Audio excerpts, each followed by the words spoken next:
दीपिका और रणवीर एक बहुत अच्छे घर से थे।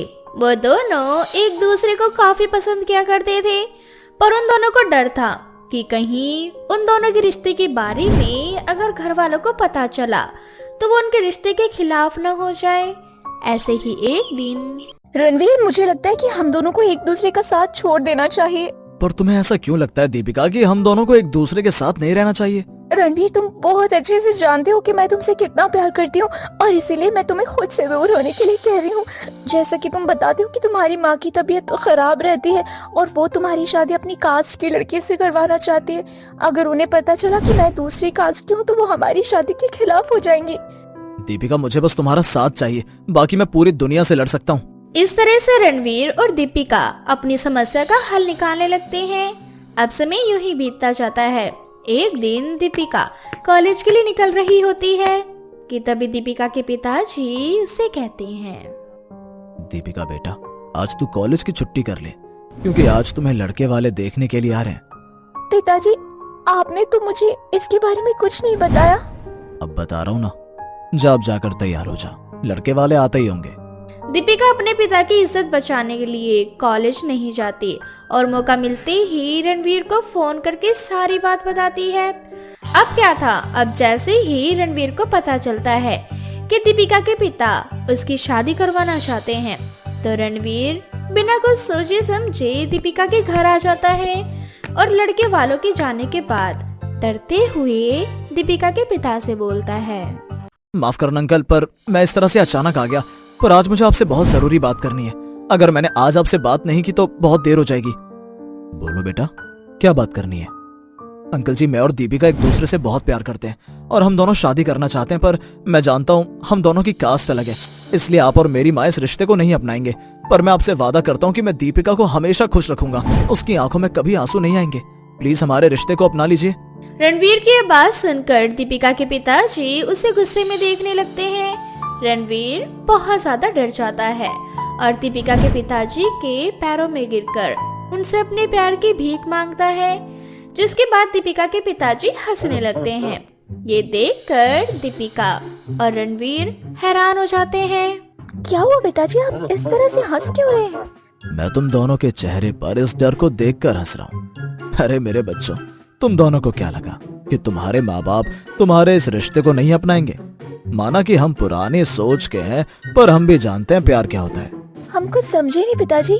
दीपिका बेटा, मैं और रणवीर की माँ तुम दोनों के इस रिश्ते के बारे में बहुत पहले से ही जानते हैं। हम दोनों चाहते थे कि तुम दोनों आकर हमसे खुद ये बात करो, पर तुम दोनों न जाने क्यों डर रहे थे, बस इसलिए मुझे ये सब नाटक करना पड़ा। क्या सच में मेरी माँ को सब पता है? मुझे तो यकीन ही नहीं हो रहा कि माँ को इस रिश्ते से कोई प्रॉब्लम नहीं है। मैं आज बहुत खुश हूँ, और हम तुम दोनों से भी ज्यादा। आखिर हमारे बच्चों का घर जो बसने वाला है। इतना बोलकर दीपिका के पिता रणवीर को गले से लगा लेते हैं और बहुत जल्द शगुन लेकर रणवीर के घर जाते हैं। अरे आइए आइए भाई साहब, मुझे तो कब से आप ही लोगों का इंतजार था। क्यों नहीं बहन, चलिए अब बिना कोई देरी करे बच्चों का रोका करते हैं, ताकि जल्द से जल्द शादी की डेट डल सके। आप बिल्कुल सही कह रहे हैं भाई साहब, जितनी जल्दी हो सके उतनी जल्दी शादी की डेट अगर निकल जाए तो मेरे बच्चों के लिए उतना ही अच्छा होगा। माँ, मुझे यकीन नहीं हो रहा आप ऐसी बातें कर रही हैं। भला आप कब से इतनी सैंटी होने लगी? आप तो हम सबके कान पकड़कर डांटा करती थी, और मुझे तो बहुत हैरानी हो रही है, आप दीपिका को इस घर की बहू बनाना चाहती हैं। हाँ बेटा, दीपिका बहुत अच्छी लड़की है और मैं चाहती हूँ कि मेरे घर में ऐसी ही बहू आए जो मेरे जाने के बाद मेरे घर को संभाल पाए। माँ, आपको क्या हो गया है? आप कुछ दिनों से अजीबो गरीब तरह की बातें कर रही हो। आप कहीं नहीं जा रही, आप यहीं पर हो हम लोगों के साथ। इस तरह से सब खुशियों का माहौल को एंजॉय करते हैं और सुमित्रा अपने बहू के गोद में नारियल और चुन्नी चढ़ाकर रोका करती है। बहुत जल्द शादी की डेट आ जाती है और देखते ही देखते शादी का दिन पास आने लगता है और हल्दी वाले दिन सुमित्रा बड़े ही प्यार से अपने बेटे को हल्दी लगा रही होती है कि तभी उसे चक्कर आता है और वह बेहोश होकर जमीन पर गिर जाती है। माई, आपको क्या हो गया? आप ठीक तो हैं? अब रणवीर अपनी माँ के ऊपर पानी की कुछ छींटे मारता है और कुछ ही देर में सुमित्रा को होश आ जाता है और एक बार फिर से हल्दी की रस्में शुरू होती है। देखते ही देखते शादी का दिन आ जाता है और सुमित्रा बड़े ही प्यार से अपने बेटे की बारात सजाती है और उसी वक्त सुमित्रा को दिल का दौरा पड़ता है। ये आपको क्या हो रहा है? आपकी तबीयत तो ठीक है ना? हम अभी डॉक्टर के पास चलते हैं माँ, चलिए। नहीं बेटा, आज मैं तेरे साथ हॉस्पिटल नहीं जा सकती। मैं बिल्कुल ठीक हूँ। और भूल मत कि आज तेरी शादी है। बहू मंडप में तेरा इंतजार कर रही है। तू बारात लेकर जा और मेरी चिंता मत कर, मैं बिल्कुल ठीक हूँ। कल जब तू बहू के साथ घर आएगा तो मैं खुद बहू का स्वागत करूंगी। नहीं माँ, आप ठीक नहीं हो। और रही बात शादी की, तो हम शादी की डेट आगे बढ़ा देंगे। अगर आप ही नहीं रही तो मैं शादी कैसे करूंगा? रणवीर, अगर शादी वाले दिन बारात ना जाए तो लड़की की बहुत बदनामी होती है। तेरा यहाँ से जाना बहुत जरूरी है बेटा। और मैं बिल्कुल ठीक हूँ। वैसे भी मेरे पास तरुण, विकास, अनूप सब तो हैं, पर दीपिका के पास कोई नहीं है। उसकी माँ भी नहीं है। अगर तू आज बारात लेकर नहीं गया तो उस बच्ची का सपना टूट जाएगा। और तू तो जानता है ना कि पहले ही दीपिका ने बहुत कुछ झेला है। इसीलिए तू सिर्फ अभी दीपिका की चिंता कर। सुमित्रा के बार बार कहने पर रणवीर डॉक्टर को घर बुलाता है। डॉक्टर के आने के बाद रणवीर अपनी बारात लेकर निकल जाता है। अब जैसे ही रणवीर घर से निकलता है वैसे ही दीपिका का फोन आता है। रणवीर, अब तक तुम्हें यहाँ मेरे पास होना चाहिए था। तुम कहाँ रह गए? अब तक बारात क्यों नहीं आई? अगर तुम और लेट हो गए तो शादी का शुभ मुहूर्त निकल जाएगा। दीपिका, मैं बस निकल चुका हूँ। थोड़ी देर में मैं तुम्हारे घर पहुँच जाऊंगा। क्या हुआ रणवीर? तुम बहुत परेशान लग रहे हो। वहाँ सब कुछ ठीक तो है ना? मैं तुम्हें क्या बताऊं दीपिका, मुझे यहाँ कुछ ठीक नहीं लग रहा। कुछ दिनों से माँ की तबीयत बहुत खराब है। जिस दिन हल्दी थी उस दिन माँ बार बार बेहोश हो रही थी और आज माँ का छोटा सा अटैक आया है। मुझे बहुत डर लग रहा है। अगर आज हमारी शादी ना होती तो मैं माँ को हॉस्पिटल लेकर जाता। खैर, तुम परेशान मत हो दीपिका, मैं बस पहुँचने वाला हूँ और घर पर डॉक्टर है, माँ भी ठीक हो जाएगी। कुछ देर में रणवीर बारात लेकर दीपिका के घर आता है और शादी की रस्म आगे बढ़ाई जाती है। जहां रणवीर दीपिका के साथ 7 फेरे ले रहा था, वहीं उसकी माँ अपनी आखिरी सांसें गिन रही थी। जहां शादी होने के बाद दीपिका की डोली सजाई जा रही थी, वहीं उसकी सास की अर्थी। अब जैसे ही दीपिका की डोली उसके ससुराल पहुंचती है वैसे ही उसकी सास की अर्थी उठती है। ये देखकर दीपिका हैरान हो जाती है। उसे समझ नहीं आ रहा था कि उसके आंखों के सामने ये सब क्या हो रहा है। वो उठकर अपनी सास को एक आखिरी बार देखना चाहती थी। नहीं बहू, तुम्हारी आज ही शादी हुई है। शादी होते ही तुम लाश को नहीं देख सकती, इसीलिए अपने इमोशन पर थोड़ा कंट्रोल करो। सुमित्रा को दिल की बीमारी थी, इसलिए वो बिना अपनी बहू को देखे ही चल बसी। और बेचारा रणवीर और दीपिका एक आखिरी बार सुमित्रा को देख भी नहीं पाती। सही कहते हैं कि किस्मत का लेखा कोई नहीं बदल सकता। जहां एक तरफ बहू की डोली उठी, वहीं एक तरफ सास की अर्थी। निशा बहुत गरीब थी, उसकी कोई भी औलाद नहीं थी। बड़े ही मुश्किलों से शादी के 4 साल बाद निशा ने एक बहुत ही प्यारी सी बच्ची को जन्म दिया था। लेकिन जैसे ही निशा अपनी प्यारी सी बच्ची को गोद में लेती है, वो उसका काला रंग देखकर परेशान हो जाती है। और तभी निशा की सास विमला आकर निशा से कहती है, हाय राम जी, हो गया गरीबी में आटा गीला। अरे हमारे खुद के खाने के लाले पड़े हुए हैं, ऊपर से तूने एक बेटी को जन्म दे दिया, वो भी शादी के 4 साल बाद। हे भगवान, ऊपर से इतनी काली है ये। माँ जी, क्या हुआ? माँ जी, अगर मेरी बेटी काली है तो मुझे इस बात की खुशी है कि भगवान ने मुझे औलाद तो दी।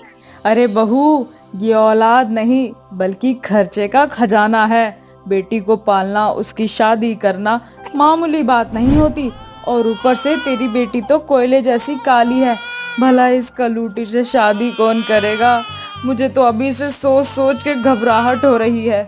विमला अपनी बहू को उसकी काली बेटी के लिए खड़ी खोटी सुनाई रही होती है कि तभी वहाँ विमला का बेटा नितिन आ जाता है और अपनी माँ के मुंह से ऐसी बातें सुनकर अपनी माँ से कहता है, माँ क्या हुआ?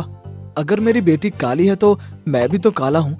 मेरी बेटी मुझ पर गई है, इसलिए आप मेरी बेटी की चिंता मत करो कि मैं अपनी बेटी को इस गरीबी में कैसे पालूंगा। अच्छी और सच्ची बातें ना सबको बुरी लगती है बेटा, पर तुम दोनों पति पत्नी अभी से अपनी कमर कस लो, क्योंकि तुम्हारे घर में लक्ष्मी नहीं बल्कि काली आई है, काली।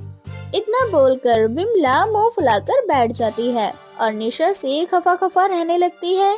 अब ऐसे ही समय बीतता जाता है और देखते ही देखते 7 साल गुजर जाते हैं और निशा अपनी बेटी का नाम काजल रखती है। क्योंकि उसका रंग काला था। काजल अपने घर वालों से बहुत प्यार करती थी, पर इन 7 सालों में भी विमला को अपनी पोती से जरा भी लगाव नहीं होता। ऐसे ही एक दिन, दादी देखो मैं स्कूल से आ गई। पता है दादी आपको, आज स्कूल में हमारा ड्राइंग कंपटीशन था और मैंने उसमें आपकी तस्वीर बनाई है। देखो मैं पूरे स्कूल में फर्स्ट आई हूँ। वो तो तूने मेरी तस्वीर बनाई थी इसीलिए फर्स्ट आ गई। अगर तू खुद की काली तस्वीर बनाती ना तो नीचे से भी फर्स्ट नहीं आती। विमला की ऐसी बातें सुनकर काजल को बहुत बुरा लगता है और वो चुपचाप वहाँ से चली जाती है। अब ऐसे ही कुछ दिन बीत जाते हैं और एक दिन काजल स्कूल से आकर अपनी दादी के गले लग जाती है। अरे दूर हट मुझसे, कलमुही कहीं की। कितनी बार तुझे कहा है कि मुझसे दूर रहा कर, मेरे गले आके लगती रहती है। सॉरी दादी। दादी मेरी सहेली की सारी दादी उनसे बहुत प्यार करती हैं। आप मुझसे प्यार क्यों नहीं करती? क्योंकि तेरी सारी सहेलियां गोरी और सुंदर हैं, इसीलिए उनके दादा दादी उनसे प्यार करते होंगे। और तू तो इतनी काली है कलमुही, तेरे से साफ ना मेरे घर का तावा है, ठीक है? और ऐसी काली लड़की को मैं अपनी पोती कभी नहीं मान सकती। इस तरह से विमला काजल को खुद से दूर कर देती है, पर ये सब कुछ निशा और उसका पति नितिन देख लेता है। माँ, काजल अभी छोटी है, उसे समझ नहीं है और इसलिए वो आपसे बहुत प्यार करती है। इसलिए आपके इतना भला बुरा कहने के बाद भी आपके पास आती है। अगर बदले में आप उसे थोड़ा सा प्यार दे दोगी तो इसमें आपका क्या चला जाएगा? बेटा, प्यार उससे किया जाता है जिससे होता है, और जिससे नफरत हो उससे तो कभी प्यार ही नहीं हो सकता। मुझे तेरी काली बेटी बिल्कुल भी पसंद नहीं है। माना तेरा भी रंग थोड़ा सा काला है, पर तू इस कोयले की तरह काली नहीं है। और एक बार अपनी बेटी का रंग देख, अरे कौन इसका हाथ थामेगा? ऊपर से इस गरीबी में इसे पढ़ा लिखा रहा है। कोई फायदा नहीं है तेरा इसे पढ़ाने लिखाने का, क्योंकि तेरी इस काली बेटी को जिंदगी भर चूल्हा चौका और रोटियां ही सेकना है। बस कीजिए माँ जी, काजल मेरी बेटी है। वो चाहे काली हो या गोरी, मैं उसकी परवरिश में कोई कमी नहीं रखूंगी। और यही कारण है कि आज भी मैं काम कर रही हूँ, जिस वजह से मैं अपनी बेटी को समय नहीं दे पाती। उसे बस थोड़ा प्यार चाहिए, इसीलिए वो आपके पास जाती है। पर ना जाने आप कौन सी मिट्टी से बनी है जो एक छोटे बच्चे का प्यार नहीं देख पा रही।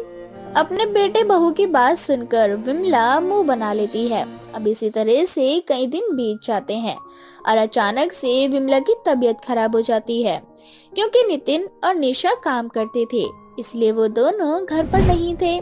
विमला घर पर पूरी तरह से अकेली थी। विमला बीमार हालत में उठकर पानी लेने की कोशिश करती है और तभी चक्कर खाकर नीचे गिर जाती है। कुछ देर बाद जब विमला की आंखें खुलती है तो वो अपने सामने काजल को पाती है। दादी आप ठीक तो हो ना? जब मैं स्कूल से आई थी तब आप नीचे जमीन पर बेहोश थे। फिर मैंने काकी से मदद मांगी। डॉक्टर ने आपको ये दवाई दी है, खा लीजिए। अब आप जब तक ठीक नहीं हो जाती मैं आपके ही पास रहूंगी। कलमुही कहीं की, ये सब कुछ तेरी वजह से हो रहा है। मुझे तेरे हाथों से दवाई बिल्कुल भी नहीं खानी। क्यों दादी? अगर आप मेरे हाथों से दवाई खाओगे तो आप क्या काले हो जाओगे? अगर आपको ऐसा लगता है कि मेरे छूने से आप काले हो जाओगे तो मैं आपको बता दूं, ऐसा कुछ नहीं होता। स्कूल में मेरी टीचर भी यही कहती है कि काले लोग बहुत अच्छे होते हैं और काले और गोरे के बीच भेदभाव नहीं करना चाहिए। फिर आप इतना भेदभाव क्यों रखते हो दादी? विमला के पास काजल की किसी भी बातों का कोई जवाब नहीं था। वो चुपचाप दवाई खा लेती है, क्योंकि निशा के पास जरा भी टाइम नहीं बचता था, इसलिए वो विमला की देखभाल नहीं कर पाती और विमला की सारी जिम्मेदारी छोटी सी बच्ची काजल के ऊपर आ जाती है और काजल अपनी दादी का खूब अच्छे से ख्याल रखती है। काजल का अपने लिए ये प्यार और निस्वार्थ सेवा देखकर विमला का पत्थर दिल पिघल जाता है। काजल, मेरी प्यारी पोती, तू हमेशा से अपनी दादी के साथ रहना चाहती थी ना, इसीलिए अब से तू हमेशा अपनी दादी के साथ ही रहेगी। सच दादी? हाँ बेटा, अब से मैं तेरी सहेलियों की दादी की तरह ही स्कूल जाऊंगी तुझे लेने के लिए। ये सब देखकर काजल को बहुत अच्छा लगता है और विमला भी काजल का अपना लेती है। अब इसी तरह से कुछ साल बीत जाते हैं। निशा बहू, अपनी काजल बड़ी हो चुकी है, अब उसकी शादी के लिए लड़का देखना चाहिए। जल्द से जल्द उसकी शादी करवानी है हमें। माँ जी आपने सही कहा, पर मैंने अभी तक जितने भी लड़के देखे वो सब बहुत दहेज मांग रहे। भला हम इतने गरीब होके दहेज कहाँ से देंगे? अरे बहू, ये तेरे गहने और मेरे गहने कब काम आएंगे? नितिन के साथ मिलकर तूने पैसे जोड़े भी तो हैं और ले देकर हमारी एक ही तो बेटी है। पर माँ जी मैं आपके गहने कैसे? क्यों निशा बहू, मेरे गहने क्यों नहीं? क्या काजल मेरी पोती नहीं है? इतने सालों से मैंने उसे खुद से दूर रखा, उससे नफरत की। अब जाकर मुझे मेरी काजल का प्यार मिला है। मैंने आज तक उसे कभी कुछ नहीं दिया और आज पहली बार उसे कुछ दे रही हूँ। ठीक है माँ जी।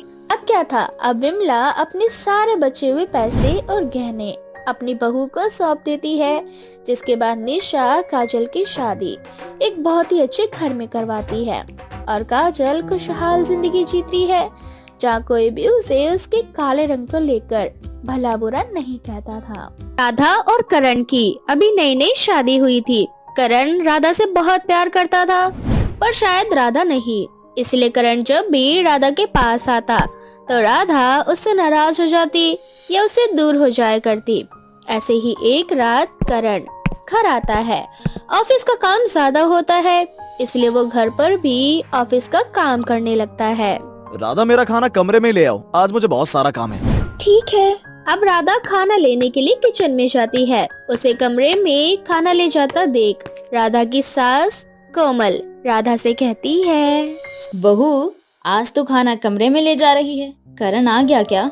हाँ माँ जी, वो कह रहे थे कि आज उनके पास ऑफिस में बहुत सारा काम है, इसीलिए खाना कमरे में ही खाएंगे। ठीक है बहू, वैसे मैं तुझे बुलाने आई थी, मेरे सर में दर्द हो रहा है, पर अब तू करण के लिए खाना लेकर जा रही है कमरे में, तो तू खाना ले जा, मैं दवाई खा लूंगी। अब कोमल अपने कमरे में चली जाती है और राधा करण के लिए खाना ले जाती है। करण खाकर एक बार फिर ऑफिस का काम करने के लिए बैठ जाता है और तभी अचानक से राधा की तबीयत खराब हो जाती है और वो उल्टियाँ करने लगती है। राधा, क्या हुआ तुम्हें? तुम ठीक तो हो ना? मैं ठीक हूँ करण जी, बस थोड़ा आराम कर लूंगी तो तबीयत भी पूरी तरह से ठीक हो जाएगी। नहीं, तुम्हारी तबीयत कुछ दिनों से ठीक नहीं है। मैं कल सुबह होते ही तुम्हें डॉक्टर के पास ले चलूंगा। मैंने कहा ना मैं बिल्कुल ठीक हूँ। आप बार बार मेरे नजदीक आने की कोशिश करते हैं। मैंने आपसे कितनी बार कहा है कि मैं इस शादी को नहीं मानती। मेरी शादी आपसे जबरदस्ती करवाई गई है। मुझे आपसे दूर होना है, ना कि आपके नजदीक जाना है। इसलिए प्लीज आप मुझसे दूर रहा करो। इतना बोलकर राधा तो सो जाती है, पर करण के दिल को बहुत ठेस पहुंचती है। पर बेचारा करण करता भी क्या, वो किसी को भी अपना दुख नहीं बता पाता। अब अगली सुबह करण देखता है कि राधा बुखार में तड़प रही है। इसको तो बहुत तेज बुखार है। एक काम करता हूँ, इसे डॉक्टर के पास ले चलता हूँ। इसकी नाराजगी बाद में झेल लूंगा। माँ, मैं डॉक्टर के पास जा रहा हूँ, राधा की तबीयत खराब है। करण राधा को डॉक्टर के पास ले जाता है, जहाँ डॉक्टर चेकअप करते हैं और कुछ देर बाद डॉक्टर करण से कहती है, कॉन्ग्रेचुलेशन करण, तुम्हारी वाइफ माँ बनने वाली है और बहुत जल्द तुम्हारे घर में नन्हा मुन्ना मेहमान आने वाला है। क्या राधा माँ बनने वाली है?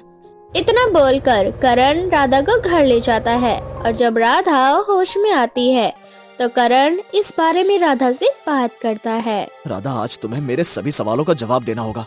मुझे सच सच बताओ कि ये बच्चा किसका है?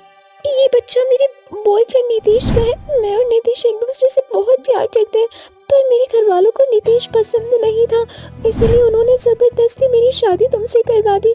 बस यही कारण है कि मैं तुम्हें अपने पति के रूप में नहीं अपना सकी, क्योंकि मैं आज भी नीतीश से ही प्यार करती हूँ। राधा, ऐसी बात थी तो तुम मुझे शादी से पहले बता देती। तुमने मुझे कभी सच क्यों नहीं बताया? इस सच के बारे में तुम मुझे धोखा देती रही, जबकि मैं तुमसे बार बार पूछता रहा। तुम्हें मुझ पर भरोसा नहीं था क्या? मैं डरती थी, अगर तुम्हें सच्चाई का पता चल जाता तो तुम मुझे छोड़ देते, और अगर तुम मुझे छोड़ देते तो मैं कहाँ जाती? मेरे घर वालों के साथ साथ तुम्हारी भी बदनामी होती। मैं अपने स्वार्थ के लिए तुम्हें बदनाम नहीं कर सकती। राधा का सर शर्म से झुक जाता है और करण को अपने कानों पर विश्वास नहीं होता। अब करण भी दूरियां बनाने लगता है। समय यूं ही बीतता जाता है और एक दिन नितेश डॉक्यूमेंट लेकर करण के घर आता है, जहाँ उसकी नजर राधा पर पड़ती है। नितेश को राधा के रोंगटे खड़े हो जाते हैं और वो अकेले में करण से बोलती है, करण, ये कौन है और ये हमारे घर क्यों आए हैं? राधा, तुम इतना घबरा क्यों रही हो? रिलैक्स हो जाओ। ये हमारी कंपनी का न्यू एम्प्लॉय है। ये बस यहाँ मुझे ये जरूरी डॉक्यूमेंट्स देने के लिए आया था। इतना बोलकर करण वहाँ से चला जाता है। नितेश को पता चल चुका था कि राधा कहाँ रहती है, इसलिए नितेश बार बार किसी न किसी बहाने से करण के घर आने लगता है और राधा से बातें करने की कोशिश करता है। नितेश तुम ऐसा क्यों कर रहे हो बार बार? मेरे घर आते हो, जानते हो ना मेरी शादी हो चुकी है, अब हम दोनों एक साथ नहीं रह सकते। राधा, तुम शादी करके खुश हो या नहीं ये मैं नहीं जानता, पर मैं तुम्हारे बिना खुश नहीं हूँ। मैं आज भी तुम्हारा इंतजार कर रहा हूँ। मैं तुम्हारे बिना नहीं जी सकता। तुम्हें क्या लगता है नितेश, मैं खुश हूँ तुमसे दूर होकर? तुम नहीं जानते मैं यहाँ एक एक दिन कैसे गुजारती हूँ। पर देखो, भगवान के लिए अब यहाँ से चली जाओ। अगर किसी ने हम दोनों को एक साथ देख लिया ना तो मुसीबत हो जाएगी।